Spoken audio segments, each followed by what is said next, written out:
So we're going to get to the meeting. Both Sam and I have commitments elsewhere at 11, and we're going to wrap up by 10:30 sharp. All right? Good. If not earlier. It's in Melville. I was going to leave at 10:30. So you still will. All right. So let's stand for our pledge.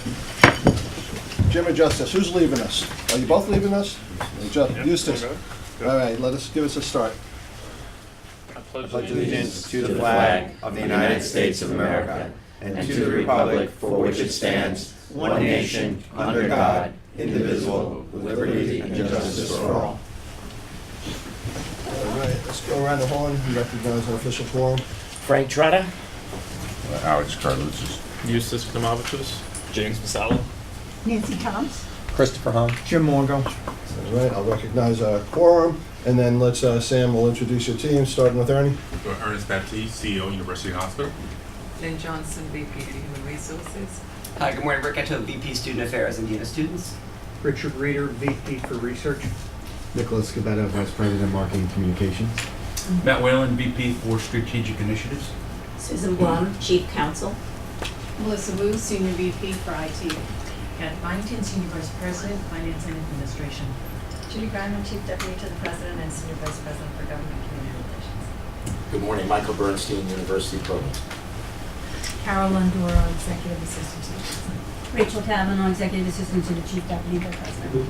Good morning, Marissa Trachtenberg, Associate Director for Policy, Compliance, and Presidential Initiatives. Good morning, Kevin Moriarty, Chapter President for Stony Brook UUP West Campus. Carolyn Kuby, Chapter President for UUP Stony Brook HSC.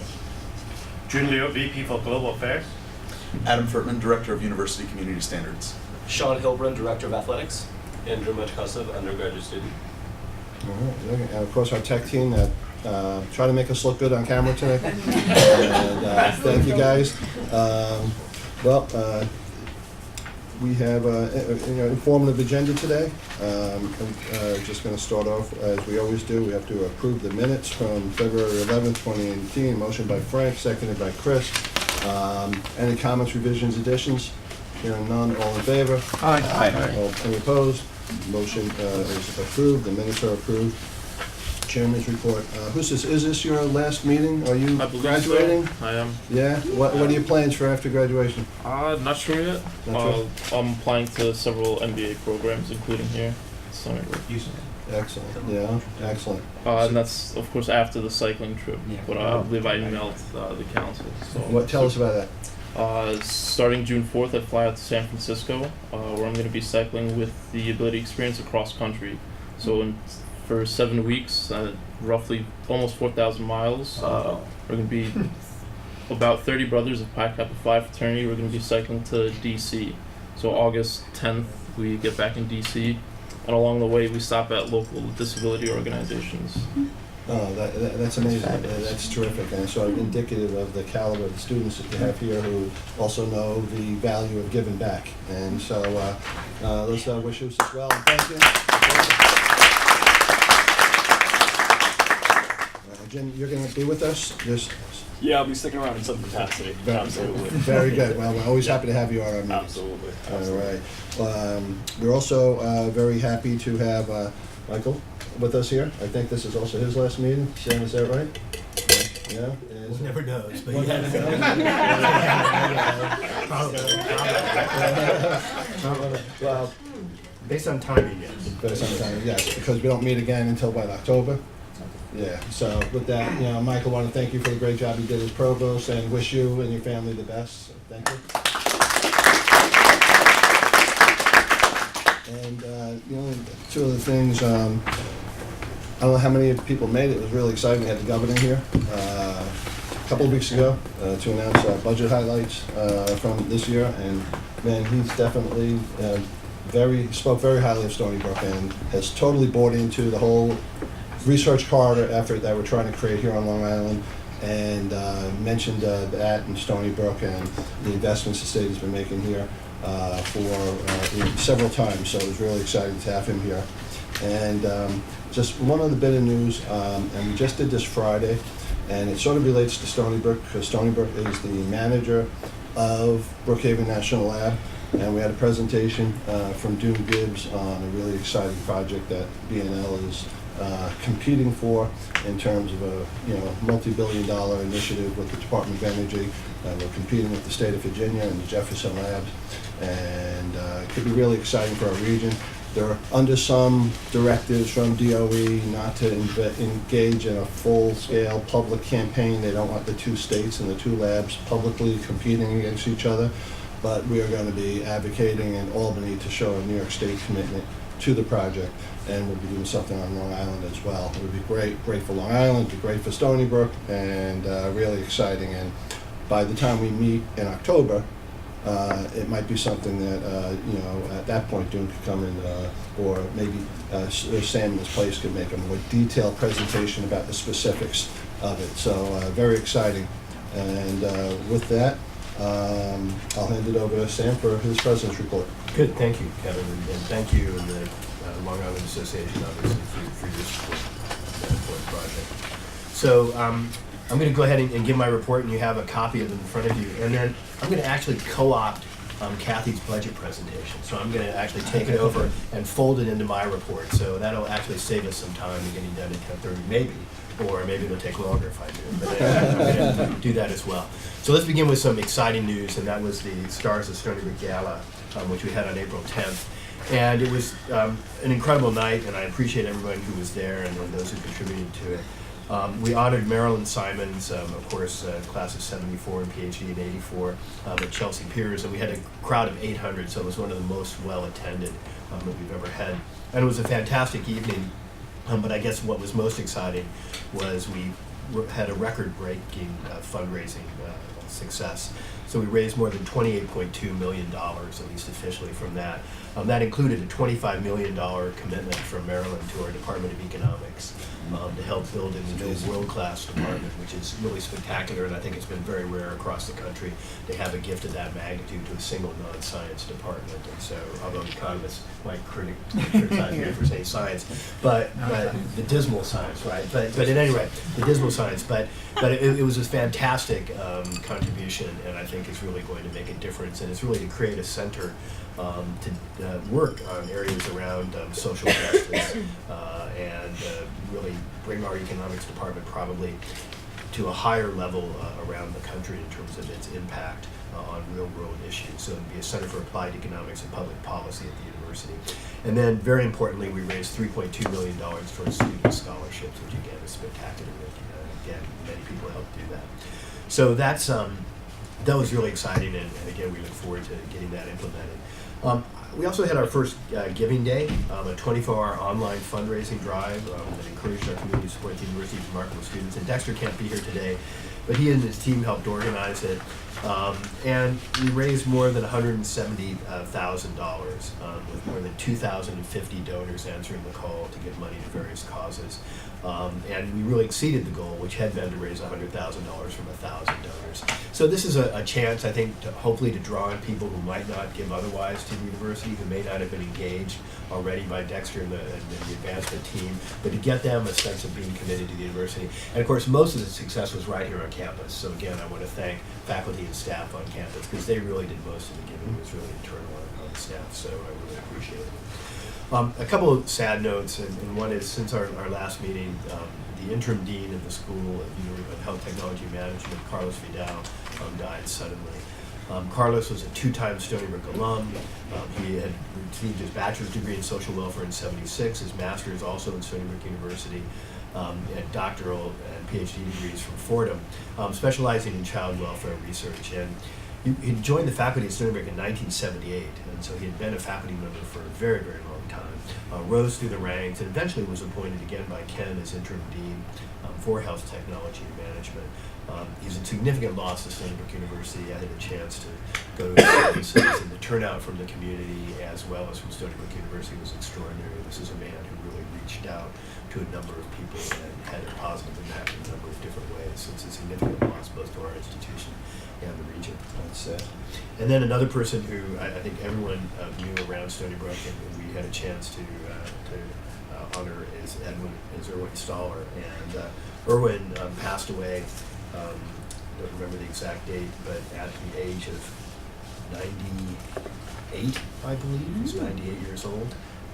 Erwin was a visionary philanthropist, one of Long Island's most admired commercial real estate entrepreneurs, and an extraordinary and loyal friend to Stony Brook. And it was really the gift from Erwin and Freddie Stoller, the gift of $1.7 million. It was the first 7-figure gift to Stony Brook University and to the Stoller Center. And it really got the Stoller Center launched as an art center on Long Island. And I think we all take it for granted now that we have this amazing fine arts center on the island. But I think it was Erwin who, his vision really made that possible. It's his vision and determination that really allowed that to succeed. And over the years, the Stoller family has continued to be engaged with this and made many, many contributions. And has given not just of their time, their treasure, but their time as well. As you know, Carrie serves on the board of trustees, city board of trustees. So the family as a whole has been very engaged with Stony Brook. So we will really miss Erwin. At one time, he held the record for the oldest person ever to scuba dive in the Guinness Book of World Records. He went scuba diving in 94 or something, so set the record there. So that was amazing. Erwin was very proud of that. One of the things he was most proud of. And for those of you who had a chance to get to know him, he was a remarkable man. Very persuasive. So he was a very nice man, but very persuasive man too. And I think many people, in the family and others felt Erwin's, regards for Stony Brook and encouraging them to contribute. And I think he did a very good job with that. So as I said, we will miss Erwin. We named the street in front of the hotel Erwin P. Stoller Way.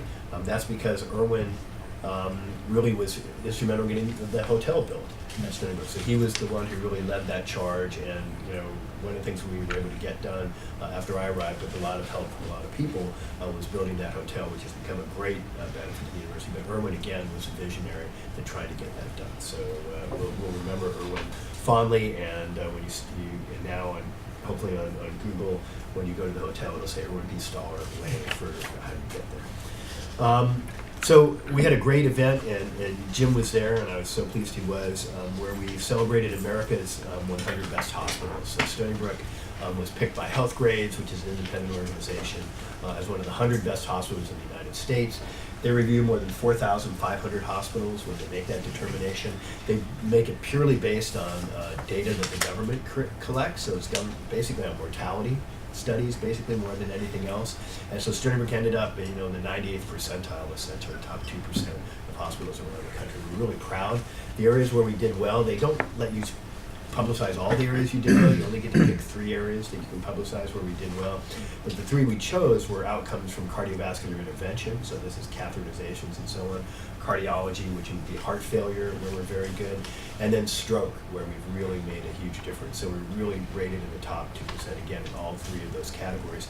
And as you may know, while it's fallen over the past few years, heart disease is still the #1 killer of individuals. Stroke has fallen to about 5th or 6th on the list, I believe.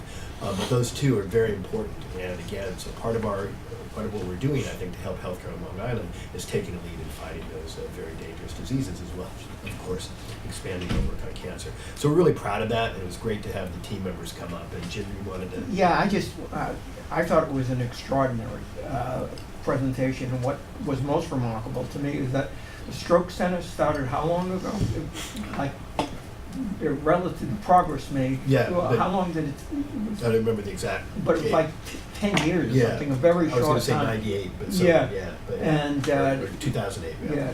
And at my age, I think of these things. I don't plan on having a stroke, but if I were to have one, I know where to come. Yeah. It was really a terrific presentation. It was very exciting. And in terms of stroke, you may have seen the news that we now have a stroke ambulance working, which actually has a CT scanner within the ambulance, and enables us then, if someone's having symptoms of a stroke, the EMTs driving that ambulance can go to their place, bring them into the ambulance in their driveway, do a CT scan, and figure out whether it's what we call an embolic stroke or thrombotic stroke, where it's basically something blocking the vessel that you need to get rid of that blockage to save their brain, or whether it's a hemorrhagic stroke, in which case they bled in the brain.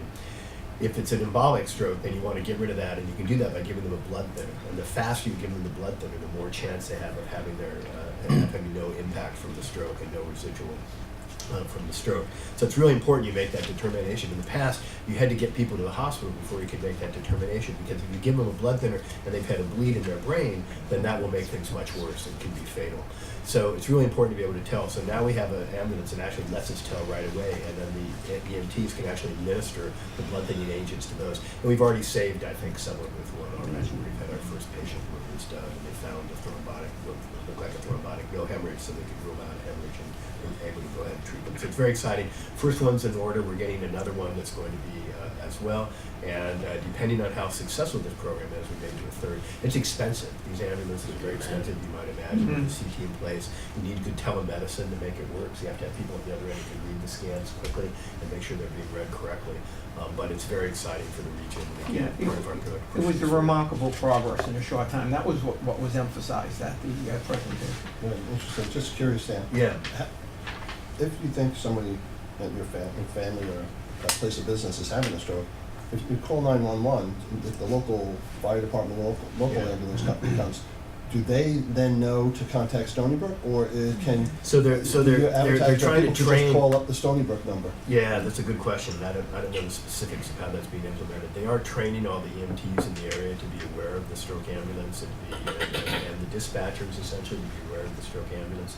But what the exact area that's being covered is, because right now the ambulance is basically parked in an area that allows it to cover a geographic area, and what areas are actually served by it, I don't know. So it's not all of Long Island. So there's areas right now where there's not going to be able to get there in time, and you're better off picking up somebody and taking them to the nearest hospital than you are using the stroke ambulance, right? So if it's a 5-minute distance, you're better off just taking them quickly to the hospital. On the other hand, if you're out of the East End, for example, where there's much maybe further away distances, then having one in that kind of area makes sense. Why not just give them a blood thinner anyway? Would that be harmful? Because if they're having a hemorrhage in their brain, that makes it much worse. Makes it worse. So Got it. much worse. And so, Got it. and there's a significant number that do have a hemorrhagic association. So it's not a small number. If it was vanishingly small, you could say, go ahead and take the chance. Right. But it's a significant number to have it. So it just makes it worse if you do that. Very good. So more good news. I just wanted to call your attention on page 4 that Stony Brook was ranked the 3rd best university in the nation by Ladders. And Ladders is a job and search organization that ranks, and it's taken to ranking higher education institutions by calculating a number of ranking factors and then factoring in the cost of education and then how much one earns after one graduates as well. So Stony Brook was first in New York State, so we beat out Columbia and Cornell and all those places, and 3rd nationwide behind Princeton and UC Berkeley. And this is a quote from Ladders, when you factor in costs, Stony Brook topples Columbia by a huge amount, with close to $50,000 in state tuition savings annually, to be precise. Stony Brook University also boasts a great track record when it comes to job prospects, career earnings, and competitiveness. So I couldn't have written the script better myself. It was outstanding, and again, very proud of the team and what we do to achieve this kind of ranking. And then Times Higher Education ranking is a very large ranking of universities from around the world, tens of thousands. But they developed a new set of rankings based on the impact a university has. And so how sustainable are you? How are you approaching issues around income mobility, socioeconomic mobility? And so Stony Brook ended up being number 78 in the world on this ranking, which is, I think, impressive. And our top were in reduced inequalities, where we ranked number 8, gender equality, where we ranked 44, industry, innovation, and infrastructure, where we ranked 55, and then quality education 69, and climate action 93. So again, I think all the things that we care about, our students care about, we rank highly, and again, proud of that. So I want to run through very quickly, go down to the Discovery Prize. This is something sponsored by the Stony Brook Foundation. Every other year, we award a $200,000 prize to an outstanding young researcher at Stony Brook, someone who's put together a project that really crosses, that really is innovative. That's probably too innovative to get funding from NIH or NSF or DOE or the other funders, because there's too much of a risk that the project won't work, so they don't want to fund it because they're afraid to fund things that may fail. But you have to have things that may fail if you're going to pursue basic research and discoveries. And so Eel Meming Park was the winner. He's an assistant professor in the Department of Neurobiology and Behavior in the College of Arts and Sciences in the Renaissance School of Medicine at Stony Brook University. And he had a really neat brain, which is basically, really neat project rather, which is basically trying to map the brain of unconscious people. So the idea is that we don't understand why people get into prolonged states of unconsciousness. Why don't they wake up from prolonged states of unconsciousness? What is it that keeps them trapped in this state? Why don't they recover even after their traumatic injury and long after? Why do they stay in this state? So he's trying to understand it by using very sophisticated brain mapping techniques, neurostimulation techniques, to take a look at the brain and try and map which areas are turned off in those areas, which areas may be turned on that may be suppressing consciousness, and really compare the brains of unconscious people with conscious people to understand kind of the people who do wake up, or you can even look at them with people in sleeping states, which mirror unconsciousness to some degree. Anyway, it's an incredibly exciting project, and one that I think could really be very relevant to health around the country. Favorite day, Friday, May 24th, 11 a.m. Will be our convocation. Our 59th convocation will be taking place that day. Doctoral graduation hooding ceremony is scheduled for Thursday, May 23rd at 1 p.m. 9 with federal credit. The main ceremony, of course, will take place in the Val Stadium. Keep your fingers crossed for good weather. We'll have a great lineup of honorary degree recipients. Alan Alda, of course, I think needs no introduction to this audience, so I won't do it. But the other person receiving the award at the main ceremony is Tarana Burke. She's a civil rights activist who really is responsible for starting the Me Too movement. So that's a movement that's had an extraordinary impact on our country. And she's, I think, an inspirational leader, and we really look forward to hearing from both she and Alan Alda. And then at the doctoral ceremony, Greg Marshall is known around the world as a leading animal conservationist. He's a Stony Brook alum. And he developed the critter cam, which is one of the ways in which we're able to actually look at animals in the wild by attaching small cameras to them and study essentially what's going on in animals on the wild. He invented that technology, and his films are famous. We had a great meeting when Clarence Jones, Dr. Clarence Jones, who's a civil rights luminary, joined us. He was one of the people who was involved in writing the Martin Luther King's I Have a Dream speech. He was involved with Goodman in early civil rights protests, and he actually was one of the people who helped negotiate the settlement with Selma, Alabama, after the civil disobedience strikes led by Martin Luther King at the Southern Leadership Conference were actually disrupting the city. They negotiated a settlement that essentially ended segregation in that city. So it was a great conversation for those of you who were there, and really learning about how he helped craft that speech, learning about how he was involved in the Attica dispute with Rockefeller and so on. So we were really at a window into history in that conversation. So it was a great pleasure to do it. And Sean will talk about athletics, so I'll skip that. So let me talk very quickly about budget and where we are in budget. This legislative session is not over yet, but let me tell you about the highlights for us, or the not so highlights, for us. One of the biggest things was, as we've talked about, is the structural deficit we have in our budget, created by the fact that contractual salary increases cost us more essentially than increases when we're getting tuition and fees. We received some help from that from the state, so we're very grateful for that. There's an accelerated payment that's taking place as soon as we received this year that's about $9 million. That'll cover one of the retroactive components that we owed for that contract. So there's a retroactive component of $9 million to cover salary increases in 16, 17 that we owed our workers, our workers. So that helps us pay that. So we'll get $9 million to help pay that, and other city campuses will get whatever their appropriate amount is. And then our hope is that will go again next year, also to cover the second retroactive payment, which is due, which is the 17-18 retroactive payment. So in this contract, the retroactive payment is due for 16, 17, 17, 18. So basically that adds money into our budget, about $9 million. That helps reduce the structural deficit. It is helpful. Doesn't close the gap completely, not at all, but it does make a positive difference. So we're grateful that the governor put that in and the legislature approved it. But we still are looking for ways to close these other gaps and working on it. I think we're making progress, and Kathy would have told you that we're making progress in this area to the extent that we may be able to make some investments.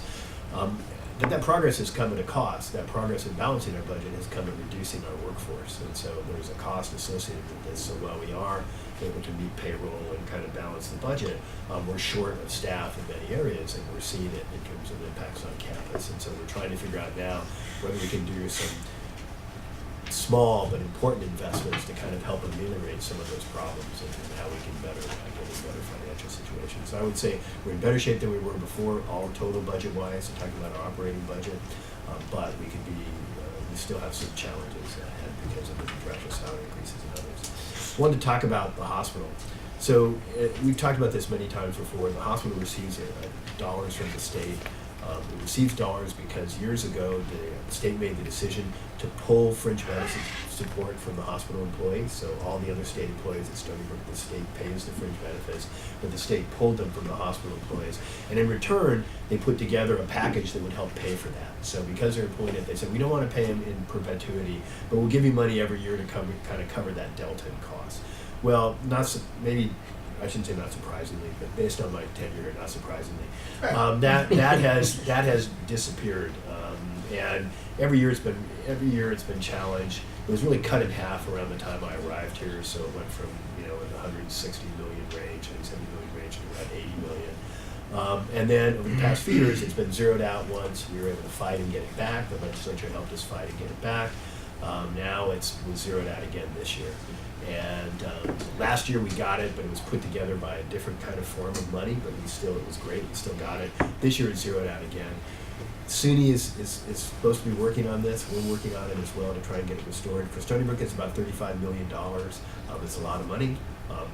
I will certainly admit that our budget for the hospital is large because, but we have very small margins on our hospital, so the margins are really small. So yes, it's a $1.5 billion or $1.6 billion enterprise, but the margins are actually very small. So $35 million makes a huge difference in those margins. And so we're continuing to talk to them. There may be things they could do to pick up interest debt for us or other things that would help that might be more palatable for them in terms of the budget.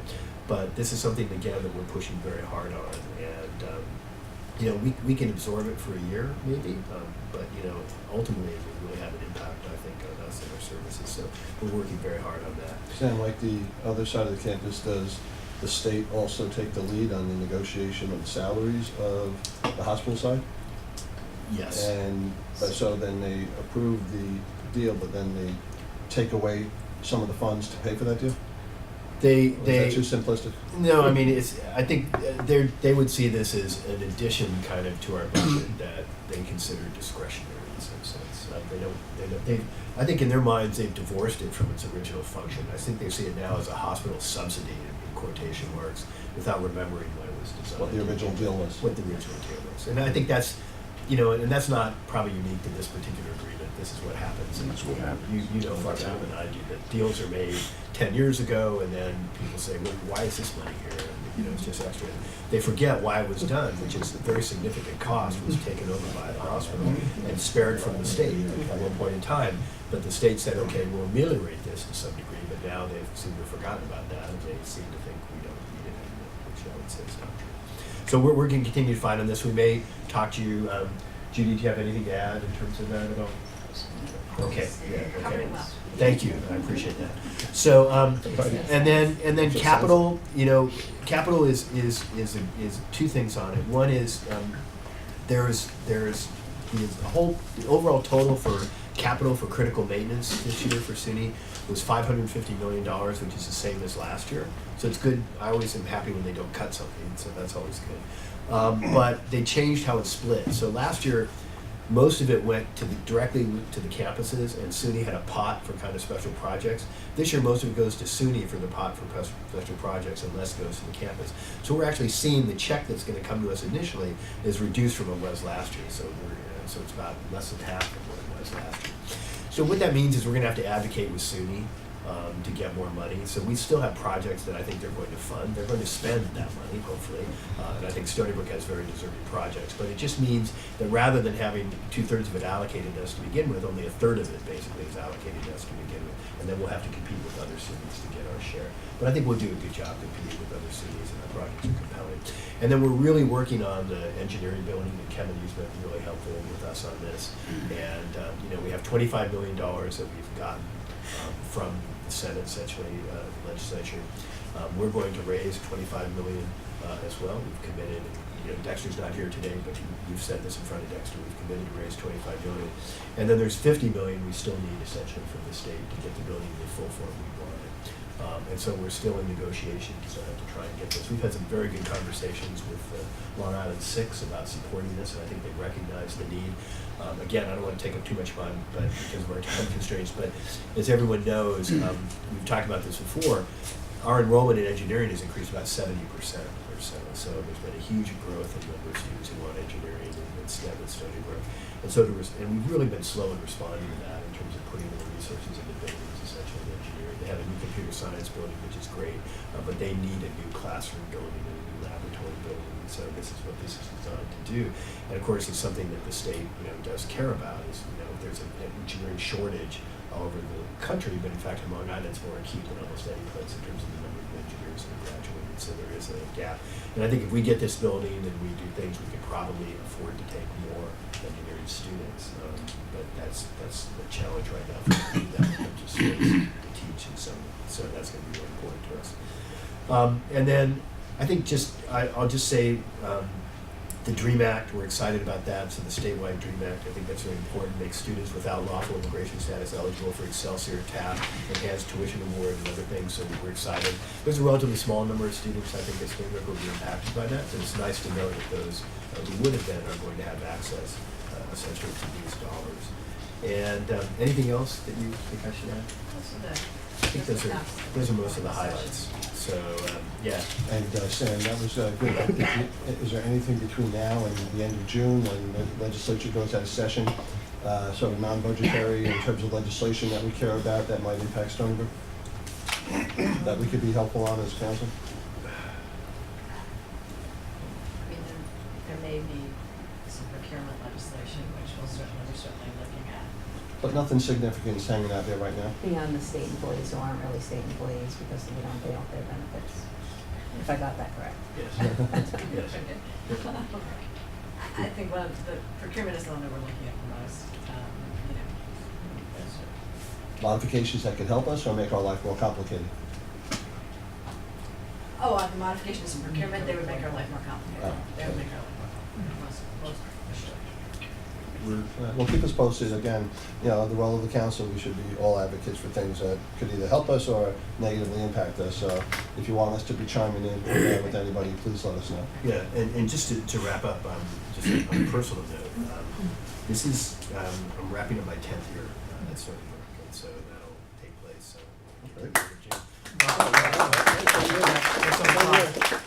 Yeah, no, I just wanted to say There isn't thank like you. a butt there. I wanted to say just thank you so much to the council, how much I appreciate everyone. I realize very well that this is volunteer. You're appointed by the governor, but I don't think you get any salary. I'm aware of. Not at all. I haven't seen it. And so, I appreciate all the work you've done and the chance to work with you. And particularly appreciate this guy. Thank you. 10 years we've had a chance to work together. It's been I very finished up rewarding 10 for me. years in August. Yeah, exactly. So exactly. it came at the end. Yeah, exactly. It's great. It's been fun. Yeah, good. That's it. That's my report. Well, Sam, very informative, and thank you. Any questions for Sam on any of the topics that we covered? Thank you, and again, thanks to your team for being here as well. Yep. Michael, welcome. Good to see you again. Okay, let's see. We got 2 presentations. First, we're going to have an overview of the Office of Global Affairs from Dr. John Liu.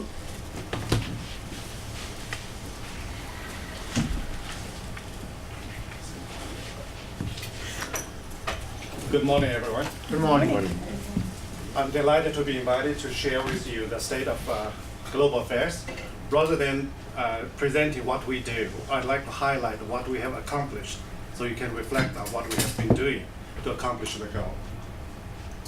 So according to Stony Brook University's global strategic goal, we have a goal number 4, that is university will make global impact on what we do in research, education, and student success. So I'm happy to share with you that last year, Stony Brook University has received a distinguished award by leading Association for International Education, that is NAFSA. So we are among the 5 universities in the United States receiving this award, called the Senator Paul Simon Award. It features 4 different areas. One is engagement, one is programmatic efforts, one is a partnership, one is outreach. So among all these 4 criteria, we have streamlined our resources and made a national impact of our university. So basically, we are doing 2-way interaction. One is to help recruit international students and help them succeed. Second is to encourage more students in the United States to go abroad so that we can cultivate this global multicultural atmosphere and success. So in terms of the international student statistics, Stony Brook University is always among the top in all SUNY universities. But as we can see, the last couple of years we have we see a little bit of dip because of the political climate. It is very hard to get visa, and in certain countries it's hard to attract international students. And that's why we made a concerted effort with the leadership of Sam and try to really look at what we can do. So I'd like to share with you some highlights. One of the things we try to do is to look at the statistics of international students. There are 3 top countries: China, India, and Korea. In terms of China, we established the China Center by the end of 2017. Our famous former faculty, C.N. Yan, was the honorary chair. He is a big name in China. So this year, we went from Shanghai to Beijing, to Zhengzhou, to Chengdu, Guangzhou, Nanchang, Hefei, and Suzhou. So we experimented for 3 cities last year, and this year we went to the 2nd tier and 3rd tier cities. So we resulted in having more than 1,800 participants, and many of them are admitted students or potentially admitted students who are still in high school, in order to establish a healthy pipeline. Also, we have attracted lots of parents who care about their own children's study in the United States. And we try different ways of recruiting students. Rather than going straight traditional TOEFL and IELTS track, we also look at the other possibilities, such as principal recommendation to recruit the top talented students already established in their own regions and high schools, and also use the college entrance examination as a benchmark to attract students. So June, just to step back a little, because everybody may not know the terminology. Classically, the way you would look at these students would be how they perform on a test of English as a foreign language, basically. And then you might ask them to take the SAT or some other test too, right? And so what we've done is say, yes, that's good, but there's actually a Chinese college entrance exam, which is very, very strict and very, very well regulated. And we'll look at the top students of that if they also seem to have good English skills. And then we'll also take a look at recommendations and other things, make it more holistic as it is for our students, and not just rely on the TOEFL and the SAT scores. And so the challenge would be that may allow you to expand your pool. And I'm trying not to take your thing, but this may allow you to expand your pool. But then at the same time, it also may, you have to follow and make sure these students can succeed at Stony Brook if you kind of change the classic benefits. Is that true? Yes, that's true. We usually admit international students based upon English scores, TOEFL, IBT 80, or IELTS, which is 6.5.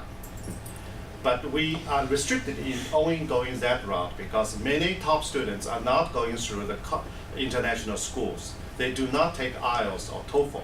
They go through the college entrance examination, which is the national entrance examination. So lots of top students are in that route. So we try to accommodate the needs and look at the talent in high schools rather than international route.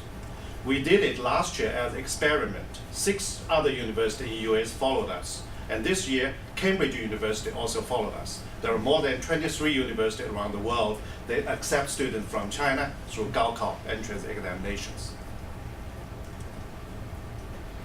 And this year, we had so many students there. So I'm going to share with you a 3-minute video so you can see the highlights of this session. Oh, okay, it's the other way.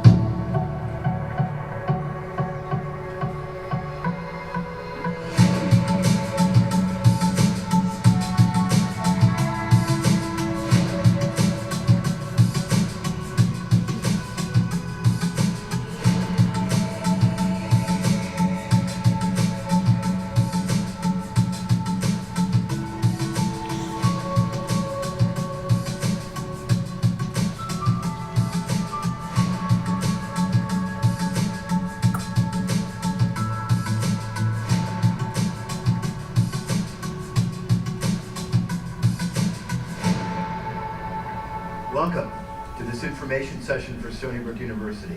We're on a very beautiful location on Long Island in New York, and we make sure that every student gets the individual attention they need to succeed. So Stony Brook is very engaged in China. We're very involved in a number of initiatives with China, but that's good for you as a student, because that helps us create a network, essentially, of people who've been successful, who you can get to know, and that can make a difference in your career. 在2017年11月份。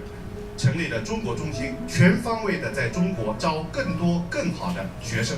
我们利用暑期班，不光是帮助你学习英文，更重要的是让你融入文化。同时呢，我们给中国学生呢服务作为第一，让我们的学生们感到，尽管离开了父母，但是实习还是我的家。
That's just a 3-minute overview of the event. What we did was not only to share information, but also do on-site interview about students' interaction in English.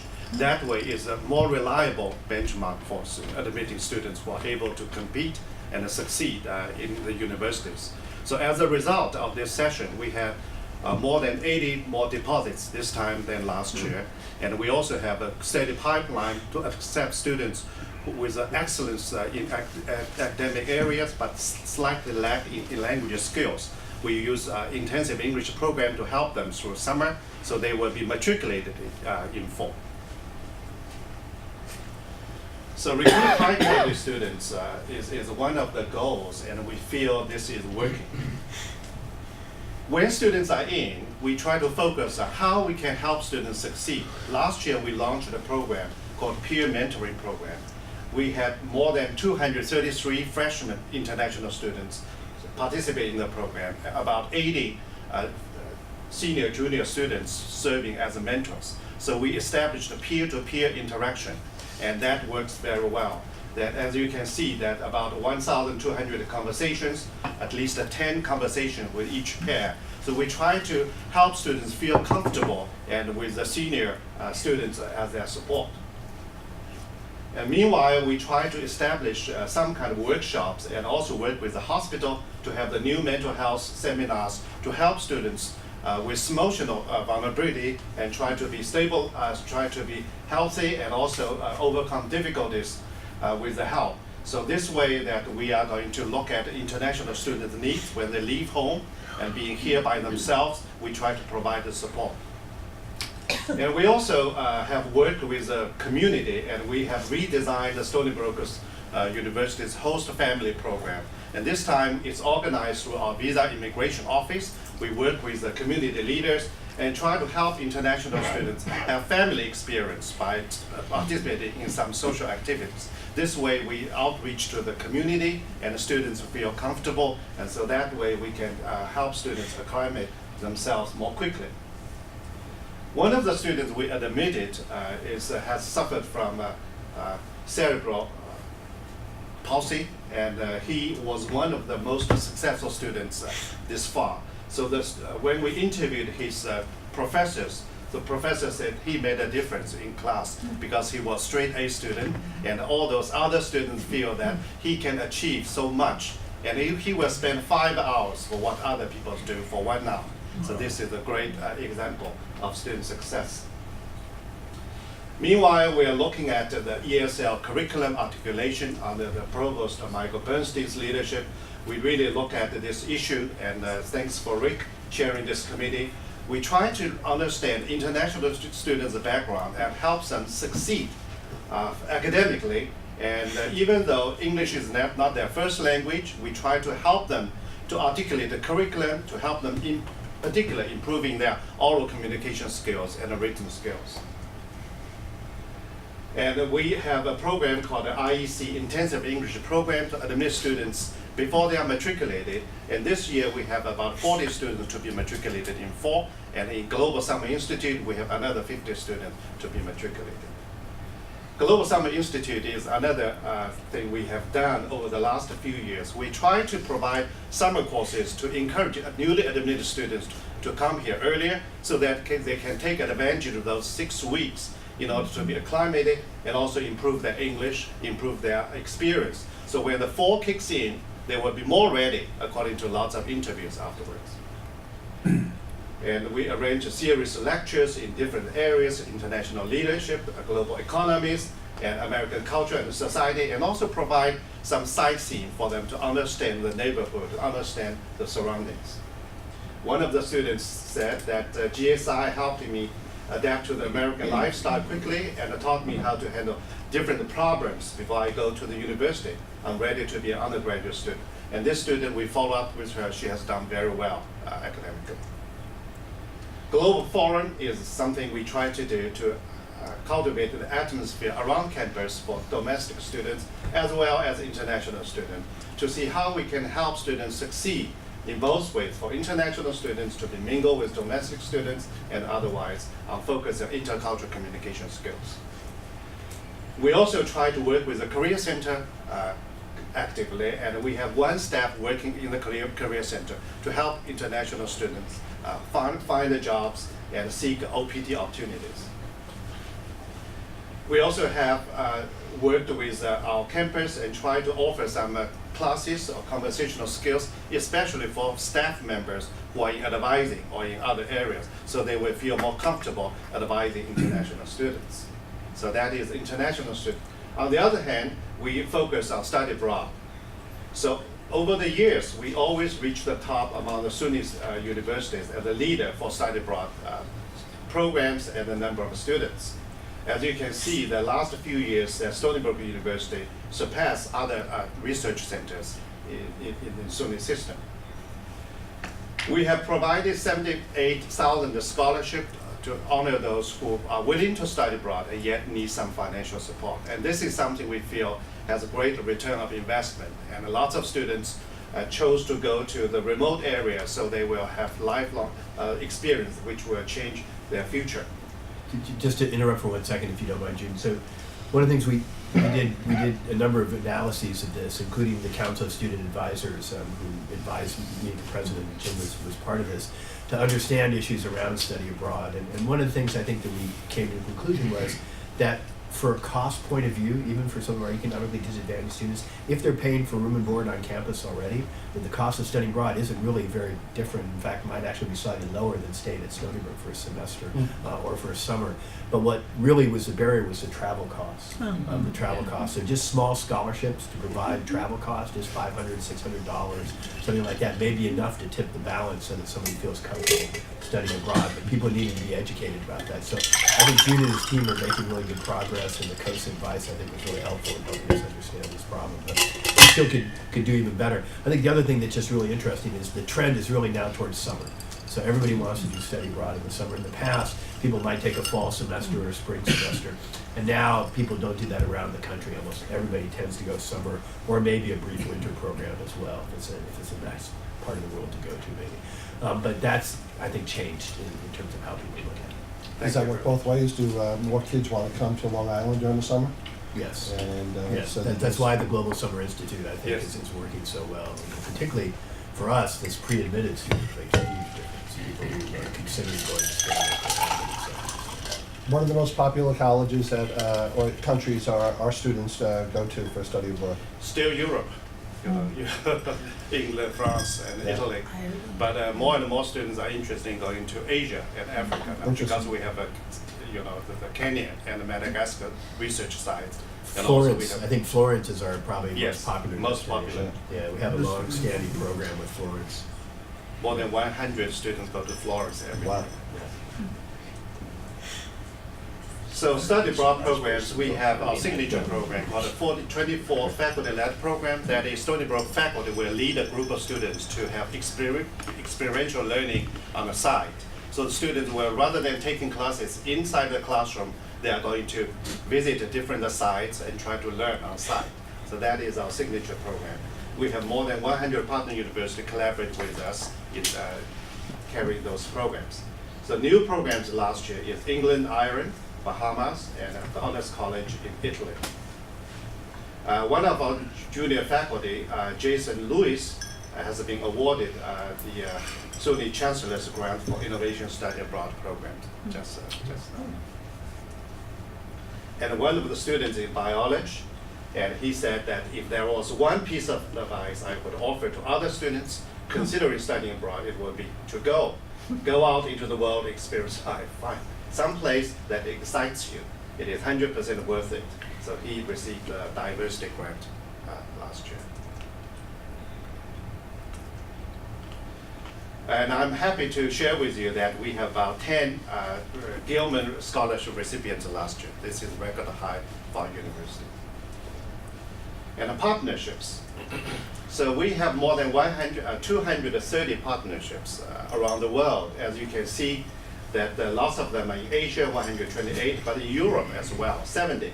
Africa, Oceania, South America, and North America. So we are heavy in Asia and Europe. Our strategy is to help students go elsewhere. And as you can see that we have what is called a country-specific initiatives. We feel it is more robust and dynamic if we can focus particular countries. China is one of the examples. We not only established more than 140 partnerships in China, 61 partnerships in China, but also we have a students' mobility in both ways. And now we are also looking into India, Japan, and Korea, China. So in China, we also working with other universities trying to see if we can get more students coming after 3 years so that we can have a steady pipeline.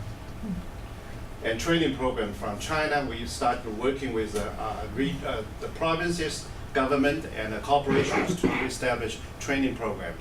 So that kind of relationship will help us foster our partnerships and student mobility in the end. This is India. So we formed an Indian task force. All the faculty from India or have done research in India, they contribute to our strategies about India, and we try to identify opportunities and work with the local partnerships and try to do the same country-specific strategies to get students. And one of the university, Punjab University, which we visited and has a compatibility, so we are going to launch a study abroad program in India after sitting for a number of years. And Sunline 4 is a corporation educational company that also help us to look at what we need in India. Japan is another country that we work with a particular city called Yokohama, because the Yokohama is established an office in New York City, and they want to with the reputable universities. So I visited a number of universities in this region, and the mayor is going to be invited to campus to share with us what they do. We feel the government, corporation, the university nexus will eventually get us not only students, but also for students' future employment. So that kind of connection is very meaningful.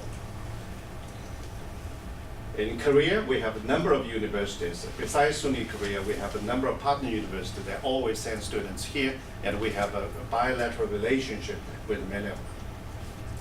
So, to wrap it up, as you can see that we not only focus on international student success, but also domestic students study abroad.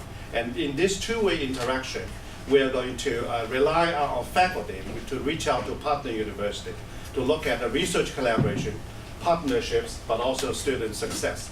So looking into the future, and I think we try to, now we have received the Paul Simon Award, we really want to look at the meaning far beyond campus internationalization. We want students to be successful upon their graduation in different regions of the world. Their future success will reflect on what we do. And so that's why we feel this will live up to far beyond, or maybe go further and faster. Thank you very much.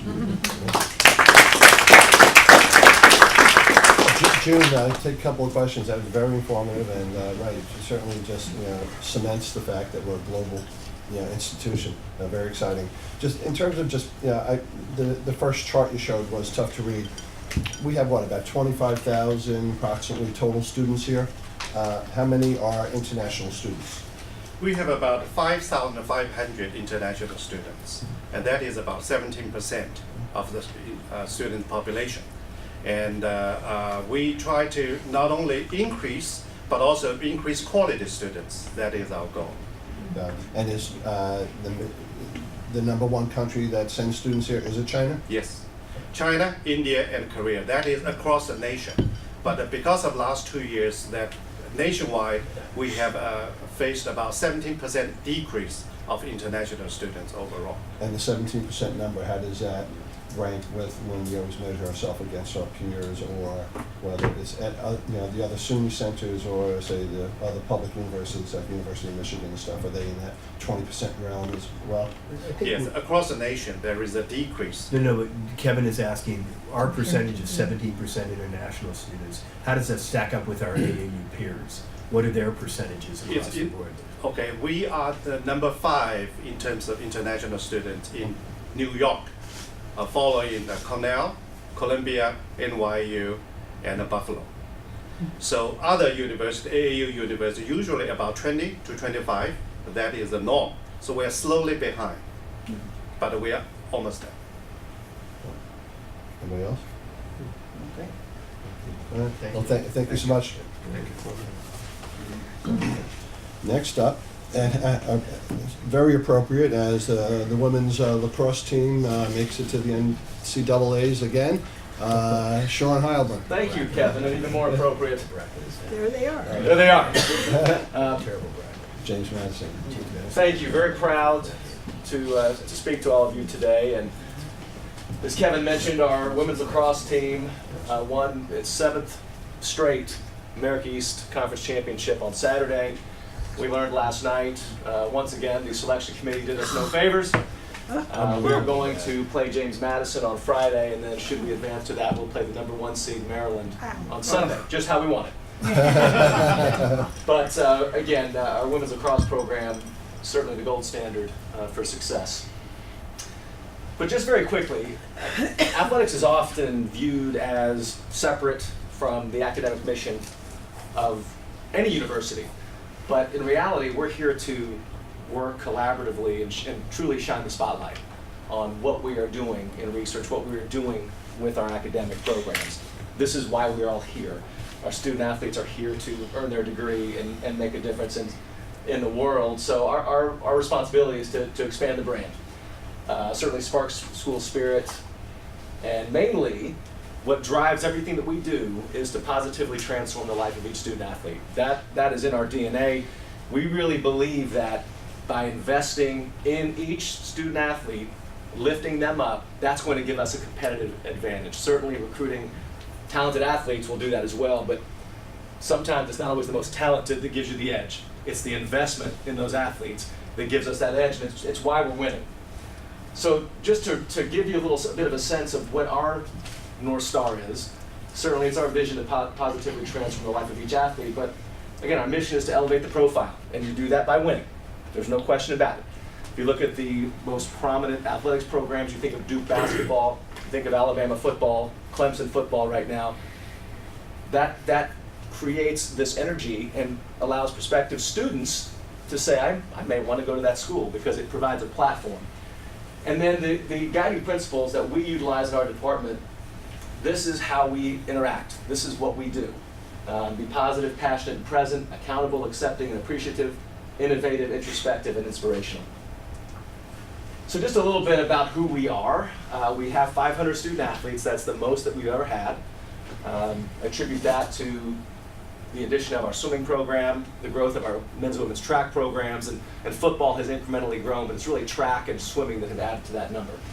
Football is our largest team, tennis our smallest. We sponsor 18 sports. Very proud of the community service that our student athletes participate in. We're at 850 hours and counting as we approach the end of the school year. Winning games over Power 5 conference programs. Those are programs in the ACC, SEC, Big 10, Big 12, and Pac-12. Those are the teams that we want to beat. And we compare ourselves to the top AAUs in Michigan and Penn State, so we certainly want to beat those schools. And again, we do that by gaining an edge. We have no business beating them because they have more money than we do. They have a lot more to offer in terms of facilities, but we feel we have an edge. So we pride ourselves in beating those programs. We won 17 games over them in the last 2 years. Women's lacrosse has got a lot of those, but men's basketball, women's soccer, we've also made strides there and beaten Power 5 programs. And we won 6 regular season conference championships this year, and counting. Baseball right now is leading the America East, so the success has come. A little bit about our demographics. Again, hearing June talk about the international student population, we have a diverse student athlete population ourselves. We're very proud of the fact that 22% of our student athletes are black, and we've really tried to do more to create an atmosphere of inclusion and diversity. One of the things you'll see, we created the Black Student Athlete Hub, which gives our black student athletes the opportunity to come together and discuss issues that are pertinent to them, but something we want to continue to see reflective in our staff as well. So we're in year 4 of our 5-year plan, Together We Transform, and it was built on this premise that together we can accomplish anything. And it was revolved around these transformational elements, as we called it. Number 1 was the student athlete experience.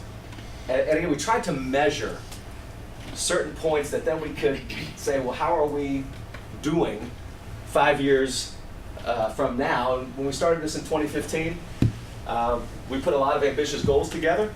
We're achieving a lot of them and have exceeded them in many cases, particularly around the student athlete experience, competitive success, and revenue generation. We're really on the path of doing something significant. And again, this was a plan really rooted in investing in our students. So history, we talk about making history all the time. And in athletics, we have a chance to do that every day, every time we take the field. This year was no exception. Our men's and women's basketball teams had phenomenal years. We were only one of 10 Division I programs out of 353 to have both our men's and women's programs win at least 23 games.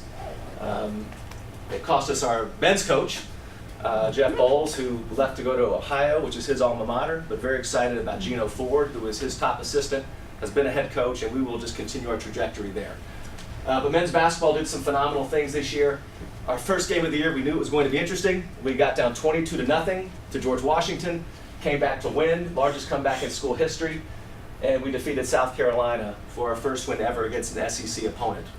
South Carolina went to the Final Four 3 years ago. Women's basketball got its first ever Power 5 victory over Penn State.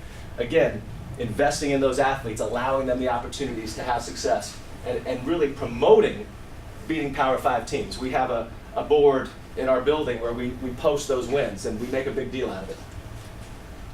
This past fall was phenomenal. We talked, when I first got here, we had not won a fall championship since 2012. I got here in 2014.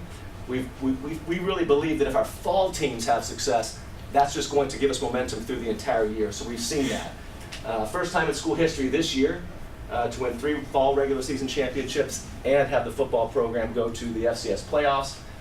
Volleyball, back-to-back America East titles, first ever perfect season in conference play. Won a school record 17 matches. Mentioned women's soccer. And women's lacrosse last year was #1 for the entire season. This year we lost the 2 of the best players in not just Stony Brook history, NCAA history, and still went 15-4 and a ranked number 17, and probably will have our best chance to win a championship. Who knows with the program that we have under Joe Spallina. Also a record, 7 of our football players were invited to NFL camps. Last year we had 6, which was a record. Again, the growth in football, and we believe, again, we put more players in the NFL, that's more conversation about Stony Brook University. Mentioned the fall sports. We won 1 in 2016, went to 4 NCAA tournaments in 17 and 2 in 18. So again, 6 in the past 2 years after having 0 from 2013 through 2015. The key, and I mentioned this before, is that exposure. And almost every day you can pick up Newsday and see our teams highlighted.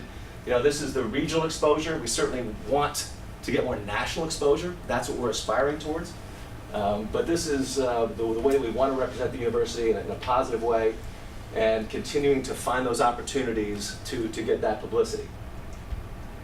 I mentioned having our student athletes have opportunities at the next level within the professional ranks.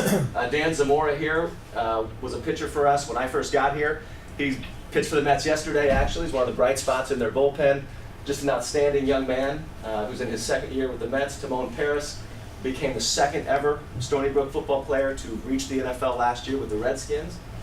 And then lacrosse. On Long Island, lacrosse, we need to be very, very good. We expect regionally, this is important to us. What Joe Spallina has done with the women's program is phenomenal. He's now an assistant coach with the U.S. national team. And these are 2 of our players who are also part of the national team. Kylie O'Miller, who now serves as a volunteer coach, and Allie Kennedy, who is a junior on our team and is just one of the most amazing young women you'll meet. Rylan Reese played for the Canadian national team.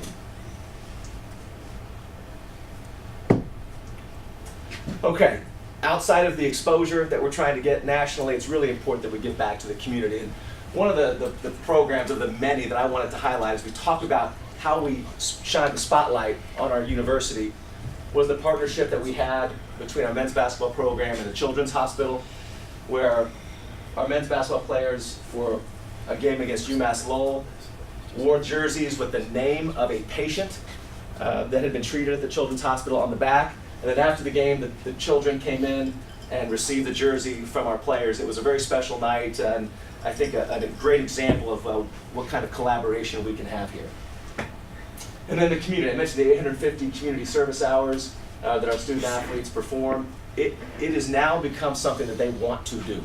We have student athletes ask, how can I get involved? Where before, it was always, okay, our team is doing this, I have to go. Our kids genuinely look forward to interacting with the community, and we've seen those connections bear tremendous fruit with having parents and families bring their children to our games. I mentioned life skills earlier. This is probably the most impactful program that we put into place since I got here in 2014.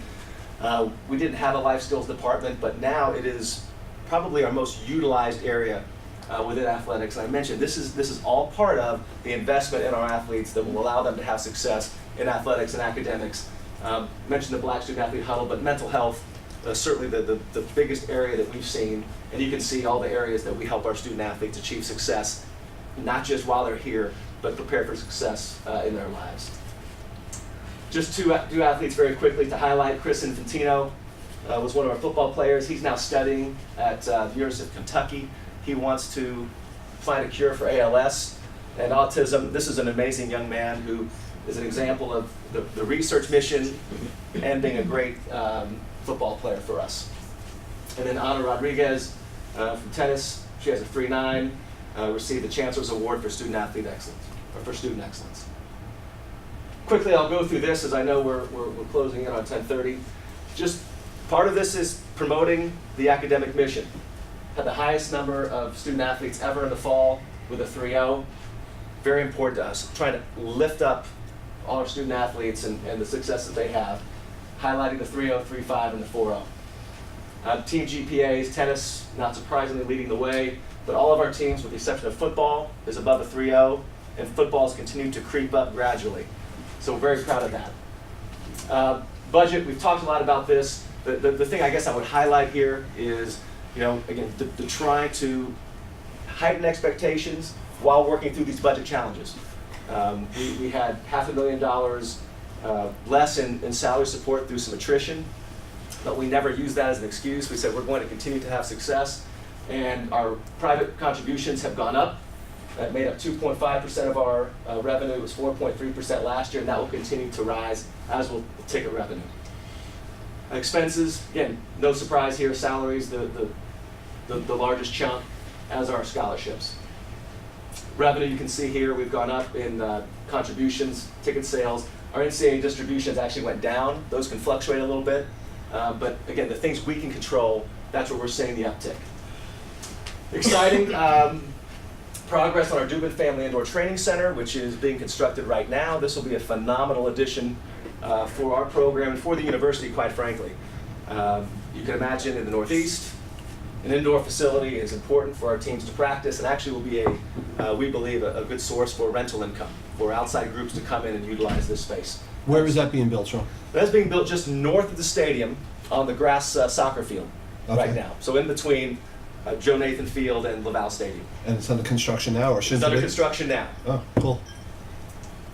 And then just where we're going, obviously our 5-year plan is, year 5 is next year, but everything we do revolves around the 3 R's, revenue, recruiting, and recognition. If it does not hit one of those areas, it's not important to us. I mentioned basketball and football success, the key nationally, lacrosse success regionally, and just continuing to push forward and have success. So we talk about doing everything together, so let's keep making history together. Thank you. Very informative, Sean. Very exciting for all the sports, especially the women's teams. It's just fun to read and watch them. Any questions for Sean? Very Keep it up. And who did you bring with her? Did you bring somebody with you today? No. I did. Oh, okay. Very good. All right. Last up, we have Adam Furtman, the Director of University Community Standards. We have some things we need to approve today that have been previously circulated. And Sean cut into a couple of your minutes, so... I will speak extra fast. Very good. No, very good. Great. Thank you all for having me here today. I'm just presenting some of the highlights. You've all had an opportunity to review the proposed changes for the year. One of the main functions of the Office of University Community Standards is to oversee our Code of Student Responsibilities, which is our guiding document for students on our campus, as well as it provides sort of the procedural base for the functions of our office as well. Each year we assemble a committee of faculty, staff, and students to propose changes and review edits to the code for the coming year, ultimately leading to today for the council to approve these changes, if you have any questions, obviously. So to start, some of our proposed changes for this year that I wanted to highlight, we are proposing to remove all binary gender language from our code. This has actually come up from feedback from students that not all of our students fit into a binary gender category using he or she pronouns. So we're changing those to they or the student to be more inclusive for our whole campus community. We're clarifying the word days. I know that was funny to a lot of people when I brought that up to the committee. We use days in a couple of different ways throughout the code. We reference calendar days, we reference business days, and then sometimes we're super vague and just say days. So we want to make sure that we're being as clear as possible so our students understand what the expectations are. So we're making sure that everything is listed as either a calendar or a business day, and then we're adding a definition into the code so that students know exactly what that means for them. And then removal of some outdated terms and references throughout the code. We sort of scrub the code each year to make sure all of our links are appropriate. Anything that the university is not currently doing, we remove, or anything needed, we add in. Some of the more significant changes. We're proposing the addition of a hazing amnesty statement in the code. What this is going to be similar in nature to our Good Samaritan policy that allows us basically, the goal is to encourage students to report hazing activities on our campus or in clubs and organizations affiliated with the university.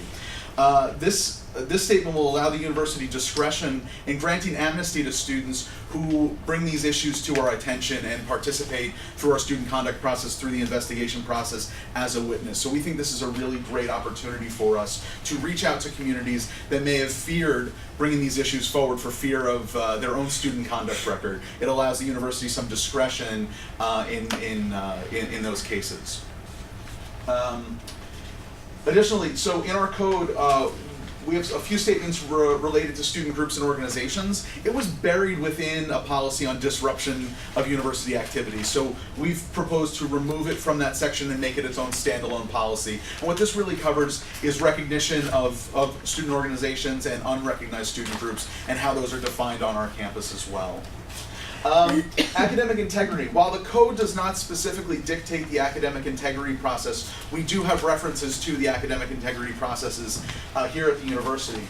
Some of you may remember last year, the proposal was to merge in the College of Engineering academic integrity process with the other undergraduate schools, which you all approved. We were in favor of it as well. Unfortunately, we found out after this went to print last year that the University Senate did not approve of that change. So we're reverting to basically the previous version of that section of the code, where the College of Engineering has their own separate academic integrity process. And then the final one that I wanted to highlight for you all is our mandated assessment and behavioral assessment committee. We've received a lot of feedback related to this over the years that it's confusing to students. What our mandated assessment and the behavioral assessment committee process is, when there's a concern related to a student on our campus, the student can be referred to the behavioral assessment committee and you have to go through a mandated assessment with a trained counselor. A lot of the confusion is that, well, how does that link to student conduct and how does that link to the Code of Student Responsibility? Am I in trouble if I'm going through the Behavioral Assessment Committee? So the proposal that we've made is to basically unlink that from the Code of Student Responsibility. It will be its own standalone policy and procedure under the auspices of Student Affairs. And what we will do is we will have a reference to it, much like we do with the academic integrity procedures, where they're not governed by the code, but they're referenced to in the code. And we think that will allow for some less confusion by our students. So those are the highlights that I wanted to share with you all. If you have any questions related to any of the other changes that we're proposing, I'm more than happy to field them. Yes? Yeah, I have a question relating to one of the changes. Sure. The plural pronoun they is going to refer to a single human being? It depends on how it's referenced. So yeah, I mean, we're going to be careful about how that's worded in the code. He was a disclosure, an English teacher. I remember he got the last year on one as well. Yeah, no, but I also, They and the student. I had, yeah, that'll they be a are student. the student. The Yes. student is fine. Yes, I think so. It's dependent on how the specific usage is used. Sometimes we use he or he/she, he or she. So I think we'll be very careful with how it's worded to make sure that it is appropriate. I had nuns who made a big deal about a pronoun always agrees with its antecedent and number, and saying one person as they just reaches deep into the recesses of my educational background. Thank you so much for that. And he grammatically corrects my text. James, if you want to give a final rule to the code before it goes to publication, I'm more than happy to have you do that. Linda? Is there a reason that we would hold two separate sets of students to a different standard with regards to the policy that you said the Senate voted down? And why wouldn't it be one policy for all students? It's not necessarily a different standard, it's a different procedure. Again, so this was not a change that was proposed by my office. This was shared with us from the academic side of the house, that they wanted to merge the procedures. However, the University Senate ultimately did not approve it. So it's still going through the Senate committees to try and get it in that direction. We just wanted to make sure our code accurately reflected what the current state of affairs is.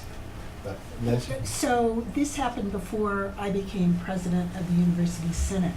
So you're going to fix it? I can't guarantee that because the College of Engineering faculty wants a say about their academic judiciary decisions. So you're basically merging. I mean, on the face of it, it doesn't make a lot of sense that it be inconsistent, but there's pushback because these kinds of things are an area of faculty concern. So it's got to be signed off by both the engineering faculty and the other faculty as well. So it's not as easy as it sounds. People can be very territorial.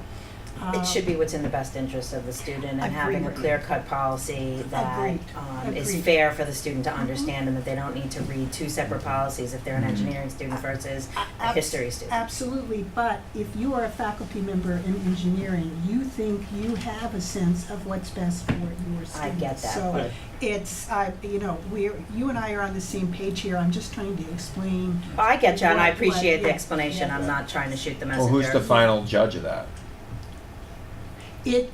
I know you guys have a time constraint, but I just. It needs to be. Well, who's a the final judge of who consensus. gets to determine what the policy is? Is it the different schools or is it this board? Because if it's this board, then let's hear what she has I to just say feel and maybe I move just in feel that having direction. an inconsistency for the students is not the way a university of our size and prestige should be dealing with. So I think Marissa can take a look and is our excellent specialist in understanding the Byzantine complexes of precedent. Very Byzantine. Yes. So I think she can do that and we can maybe come up with an answer. But one of the things that's really important in shared governance is that there are areas around curriculum and other areas that really are the faculty's responsibility to put forward. So where this falls in that spectrum, I don't know. And it may be an interpretation as Right. opposed to something that's written. If it's an interpretation, then we can always, take a look and make other decisions. So I don't know the answer to this question. We will look into it and come back to the council with We're the answers on trying, that. I'll say on behalf of the Senate, we are trying to get a policy that everyone can agree on as in the best And again, interest of the student. we So we're working tread. on Nancy we has tread her carefully challenges. with shared Huh? governance to I make said sure you have we're your not challenges. stepping over the line. I know. Territorial is just not an acceptable answer, right? Yeah, well, Right. I can go back and say that to. You should. I'd be happy to go on the will. record with it. I think Okay. I just did. Smile for the camera. Linda and Chris, good issues. Nancy, thanks for the clarification. I think Sam's answer though is probably the best, that we do operate under a shared governance format like all SUNYs, and we are not the only entity, the only board on this campus, and there are multiple boards, including the Senate. So thank you. But I'm also curious, Hustis or Jim, do you have any issues or concerns with these changes, or can we go ahead and approve these? No issues or concerns. No. I'll take that in the form of a motion from Hustis, seconded by Linda. All in favor? Aye. Any opposed? Motion carries. Is there any other business that anybody wishes to bring up? You do set your own peril since we're at 10:29. Sam and I have an appointment. Our next date is it determined in October? Do we have it? And we're gonna go visit the Comac facility, right? Oh, that'd be good. No. I've only been asking for years. We're not. This is Stony Brook University. Michael likes the Southampton campus, Linda wants the Comac, and I think Stony Brook's right in the middle. Everybody have a terrific summer. We'll see some of you at graduation. Meeting is adjourned.